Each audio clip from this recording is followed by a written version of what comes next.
Yes. Hello, everyone. So let's move on to the question number 5 in this short answer question past paper. This question in the field of gastrointestinal studies.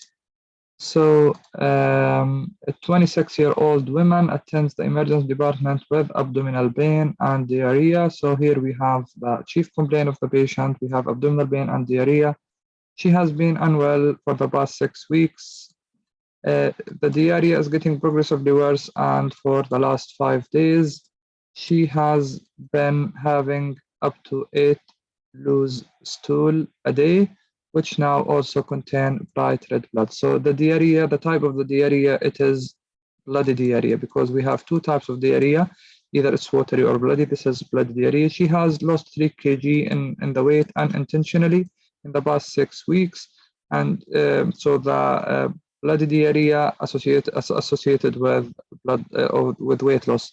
She has been taking ibuprofen for the abdominal pain with little relief.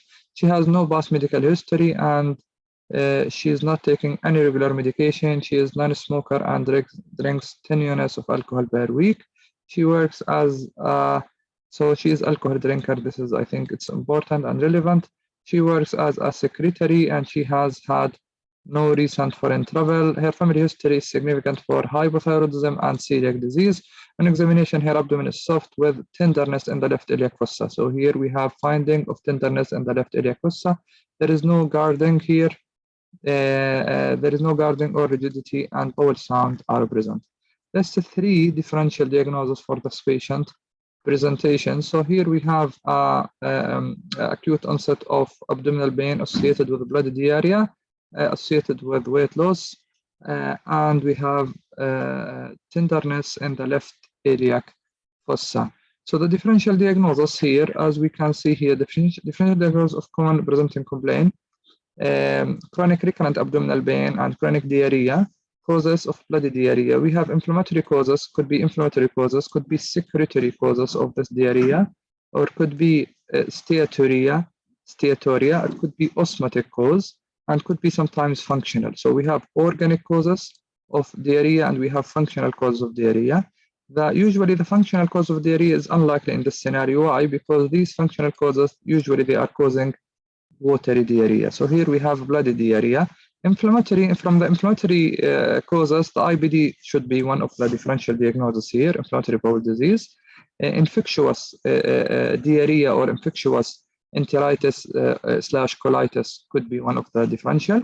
Ischemic bowel, ischemia to the small bowel or large bowel could be one of the differential. Radiation here, it's unlikely because we don't have a history of radiation. Neoplasia is one of the causes as well. C. diff colitis is one of the differential, I think, one of the differential. Secretory, here, the neoplasia, like colon cancer, it can cause, or small bowel tumor, it can cause as well bloody diarrhea. So the neoplasia, this is one of the things. Here in the steatorrhea, one of the differential, it could be celiac sprue or celiac, it could be chronic pancreatitis, could be infection like Giardia lamblia. Osmotic could be drug-induced, but we don't have any history of laxative because the most common cause of osmotic diarrhea, it is the laxative, so patient has no history of laxative use. So these, I think, the differential. The IBD is very important to mention in the differential. Infectious causes is important to mention in the differential. Neoplasia, I think it's important to mention in the differential. These are 3 in the top of the differential. On the examination, multiple red painful nodule here are noted, and in her chins bilaterally. There are no area of ulceration. This is the, as we can see here, the area of redness and painful, this area. This is characteristic for erythema nodosum. So what's the name of this lesion? It's called erythema. What is the name of this dermatological condition? It's called erythema nodosum. Give 3 other examples of extraintestinal manifestation for this disease. So according to this finding, which is erythema nodosum, this we can narrow our differential diagnosis to think about IBD, inflammatory bowel disease, because erythema nodosum is associated with IBD. So IBD is one of the So what's the other example of extraintestinal manifestation? This is the extraintestinal manifestation of IBD, inflammatory bowel disease. We have pyoderma gangrenosum. We have as well psoriasis. These are dermatological. We have rheumatological signs or manifestation like peripheral arthritis, ankylosing spondylitis, sacroiliitis. We have ocular manifestation like uveitis and episcleritis. We have as well hepatobiliary, but hepatobiliary is related to intestinal, so we can't mention them. Urological calculi, urolithiasis, and ureteric obstruction and fistula, and others like thromboembolism, vasculitis, osteoporosis, vitamin deficiency like vitamin B12 and vitamin A, D, E, K, and cardiopulmonary disorder, pancreatitis, and phlebitis as well. All of these are extraintestinal manifestation of inflammatory bowel disease. Let's move on. She is admitted and commenced on IV fluid. She started on IV fluid and stool culture is taken and it's negative. Once the stool culture is negative, so here we can rule out the infective causes of chronic diarrhea or of this presentation, infective causes of enteritis or colitis. So sigmoidoscopy is performed and examination the mucosa is erythematous, so erythema in the mucosa of the sigmoid colon and friable, extending from the anal verge to the sigmoid colon. No normal mucosa was seen, so all of the mucosa is affected. The colonoscopy was not passed any further. Multiple biopsy were taken, and histology showed signs of chronic inflammation. So this is a chronic process, and architectural distortion, and no granuloma were seen. This very characteristic finding for ulcerative colitis. So what's the most likely diagnosis? It is IBD, ulcerative colitis. Inflammatory bowel disease, it is ulcerative colitis most likely. It's confirmed here. It's not most likely, it's 100% it's ulcerative colitis. So the difference between Crohn's and ulcerative colitis in the endoscopic feature, in Crohn's, you will find segmental inflammation. It's called the skip lesion, and ulcers, patchy lesion, and pseudopolyps and cobblestone appearance in the endoscopic, in the colonoscopy. In the ulcerative colitis, it's continuous diffuse inflammation. You won't see skip lesions. You won't see area. In the Crohn's disease, you might find that, for example, the anus is affected, but the anal area is affected, for example, but the rectum is fine, and the sigmoid colon, it might be fine. No, it's not affected, but the ascending colon could be it's affected, and transverse colon could be it's not affected. Then you will find the ascending colon is affected. So this is characteristic for Crohn's disease. Ulcerative colitis, you won't find this phenomenon. The ulcerative colitis usually it's continuous inflammation and continuous erythema in the mucosa of the large bowel. Histological feature: transmural distribution with skip lesion and focal inflammation, non-caseating granuloma, deep fissuring, and aphthous ulceration, and structures and gland intact usually. This is the finding in the Crohn's. Here in ulcerative colitis, we have mucosal distribution, we have continuous disease, no skip lesion, architectural distortion, gland disruption, crypt abscess, and granuloma. Usually it's absent. And this is what he mentioned in this histology finding. So let's move on. She is commenced in IV hydrocortisone and mesalazine.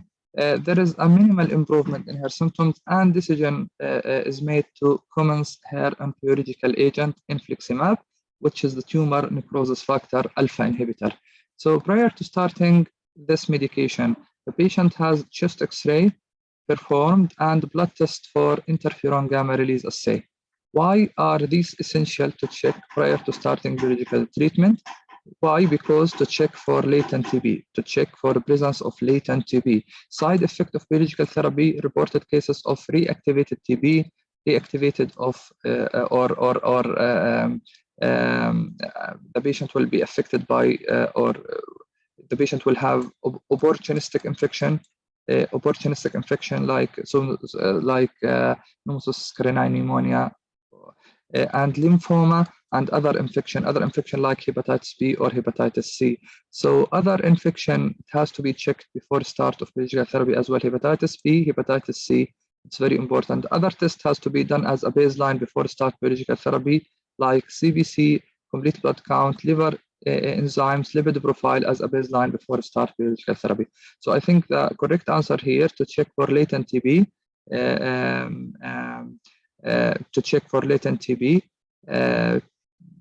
because this blood test, interferon gamma release assay, it's a blood test used for screening for tuberculosis. This is the right thing. Biological therapy testing for TB and hepatitis B virus is the standard and should be performed in all patients who are preparing to start biological therapy. So let's move on. The next part of this question. Despite optimal medical care, the patient does not respond to medical management, and you are called to see her. Her heart rate now 110. She's tachycardic. Her temperature recorded 38.2. So she has a temperature 38.2, low grade temperature. She looks dehydrated, and upon examination, you know that she now guarding all over her abdomen. So here we have most likely we have acute abdomen. We have acute abdomen. This acute abdomen in context of diagnosis of ulcerative colitis, we have to think about either severe colitis, which is sometimes it's called toxic megacolon, and severe colitis, or we have to think about perforation of the colon perforation. So these two things, these two emergency complication for ulcerative colitis. So this patient might have one of these, either perforation of the colon or toxic megacolon. What is the sixth parameter assist in the true love and Witt's criteria for classifying severity of colitis? Here we have the true love and Witt's severity index, the bowel movement, number per day, blood in the stool, pyrexia temperature, pulse rate greater than 90, anemia, and erythrocyte sedimentation rate. This is 1, 2, 3, 4, 5, 6. This is the true love and Witt's severity index for severity of the colitis. It's classified either mild colitis, moderate colitis, or severe colitis. So the colorectal surgery team are called as a matter of urgency, and decision is made to proceed with operative management. So they choose to do operative management. So the patient most likely had either suspected to have colonic perforation, or it could be severe toxic megacolon. So the patient is informed of the benefit and potential risk or of the planned surgery, and the consent, and she consents to the operation. What's the surgical option could be considered in the management of this patient? What's the surgical option? So the surgical option of treatment of ulcerative colitis, the indication for surgical management, it's failure of medical management or complication like hemorrhage, like obstruction, perforation. This patient might have perforation. Toxic megacolon, this patient might have toxic megacolon, and usually it's emergency surgery. Failure to thrive in children. Reduce cancer risk, 1 to 2% risk per year after 10 years of the disease. So surgical procedure option, we have proctocolectomy, removal of the resection of the rectum and colon, proctocolectomy, and ileal pouch anal anastomosis, plus minus rectal mucosectomy. This is operation of choice. This is the operation of choice. In cases of emergency, they are doing total colectomy and ileostomy with Hartmann procedure. So total colectomy and ileostomy with Hartmann closure of the rectum and rectal preservation. This is in the emergency, and this patient has an emergency surgery. So the most likely this operation, most likely it will be performed. Colectomy and ileal pouch anal anastomosis and rectal mucosectomy as well is one of the option, or proctocolectomy with permanent end ileostomy is other option. So these are the surgical procedures. So he's asking about what's the surgical option. This is the surgical options. So name 4 risks or sequel what you would consent this patient for prior to their surgery. We have early complication, and we have late complication, early complication like bowel obstruction, transient urinary dysfunction, dehydration due to high stoma output, anastomosis leak. All of these are early complication, and the patient has to be, all of these complications has to be explained to the patient, and the patient has to give the consent that he understands all of these complications. Late complication like stricture, anal fistula or abscess, pouchitis, poor anorectal function, and reduced fertility. So all of these risks and sequel has to be explained to the patient during the consent process. So this is, I think, the final part of this question.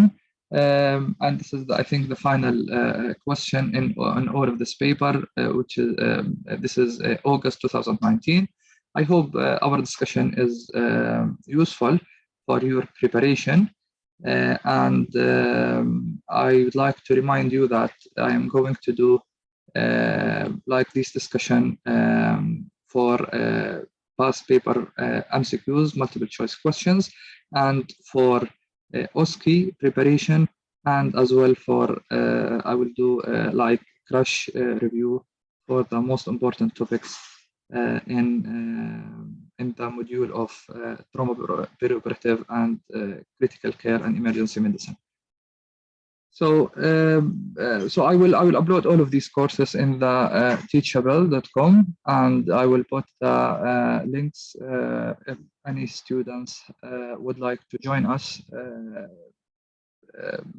He can just go to the link in the description to this video, and I hope you will get a great benefit, and your preparation will be up to the point that you can pass all of the exams with high performance. Thank you very much.